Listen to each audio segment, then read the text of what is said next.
At the Christmas party, my parents raised their glasses and smiled like everything was perfectly reasonable. We all agreed not to do gifts this year, my mom said loudly enough for the whole room to hear. Just to keep things simple, I nodded. I'd learned a long time ago that nodding was safer than asking questions in my family. Then my sister walked in, not empty-handed, not subtle. She was carrying a stack of wrapped boxes, shiny paper, satin bows, one for her husband, one for her son, one for my parents. A long one shaped exactly like a laptop box, another that jingled when she set it down. The room shifted instantly. "Oh, sweetheart," my dad laughed, standing up. "You didn't have to go all out." My mom hugged her like she'd just cured a disease. I sat there holding a paper cup of punch that had already gone warm, feeling that familiar tightening in my chest. Not jealousy, something older, something colder. The gifts started moving around the room, paper tearing, gasps, laughter. My nephew got a gaming console, my dad got a watch. My mom got the designer bag she'd been casually mentioning for months. Someone finally noticed me. My aunt leaned over and whispered, "Didn't you bring anything?" Before I could answer, my sister laughed. "Oh, we agreed not to do gifts, remember?" She said it sweetly, innocently, like I was the one who forgot. My mom shot me the look, the one that says, "Don't embarrass us," so I smiled, because that's what I always did. What no one in that room remembered was what happened 3 weeks earlier. 3 weeks before Christmas, my parents had called me in a panic. Property tax issue, missed payments, confusion over whose name was still on the house. Mine. They asked me to temporarily handle it, just until things were sorted out. So I paid the arrears quietly. No thank you, no announcement, just like always. Back at the party, my sister stood glowing in the center of the room, soaking up praise the way she always had. Then my dad cleared his throat. "Well," he said, glancing at me, "some people show love differently." And that's when something shifted. For the first time in my life, I didn't feel small. I felt done. I stood up, picked up my coat, and said calmly, "You're right. Some people do." No one stopped me as I walked out into the cold. They didn't know yet that the house they were celebrating in wasn't really theirs anymore. And Christmas was about to get very quiet. I didn't go home. I drove for almost an hour with the radio off. Every mile peeled something off me. Guilt, habit, that reflex to turn back and apologize even when I hadn't done anything wrong.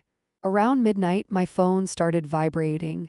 "Mom, Dad, my sister," I didn't answer, because the truth was simple and inconvenient. Years ago, when my parents were drowning in debt and my sister was finding herself, for the third time, they transferred the house into my name. Just on paper, they said, temporary, easier for refinancing. I signed, I paid, I kept copies. When the tax letters started arriving in my mailbox last month, I understood. They hadn't forgotten to switch things back. They just let responsibility slide onto me like it always did. Only this time I didn't slide with it. I called a lawyer. She didn't interrupt, didn't react. She asked one question at the end. "Do you want to keep the property or do you want out?" I chose out. By the time Christmas lights were blinking on their tree, the paperwork was already in motion. Notice of sale, legal timelines, everything clean, everything correct.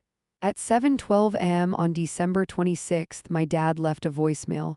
"Stop this nonsense. Your mother's very upset. We need to talk like a family." An hour later, my sister texted, "You embarrassed us." Mom cried all night. "You always do this?"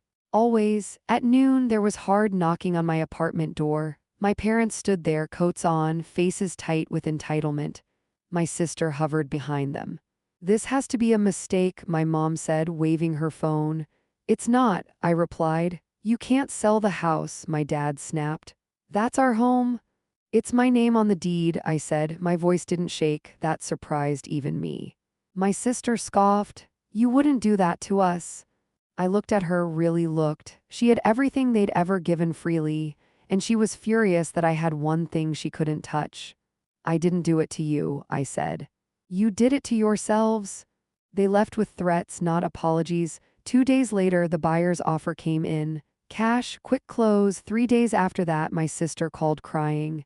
"They're blaming me," she sobbed. "They're talking about downsizing?" I didn't comfort her. I didn't argue. For once, the consequences were landing where they belonged, the sale finalized by noon. The money hit my account clean, fast, unquestionable. The house that had hosted years of favoritism and humiliation was gone. Later, my sister showed up at my apartment. "We're family," she said. I smiled softly. "Family doesn't require silence to survive." That night, I sat by the window watching city lights flicker.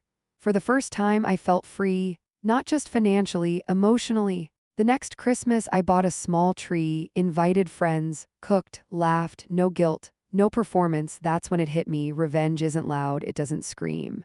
Sometimes it looks like restraint. Sometimes it looks like choosing peace. Freedom isn't given, it's claimed. And sometimes claiming it means walking away from the people who taught you to shrink. That Christmas, for the first time, I was truly free.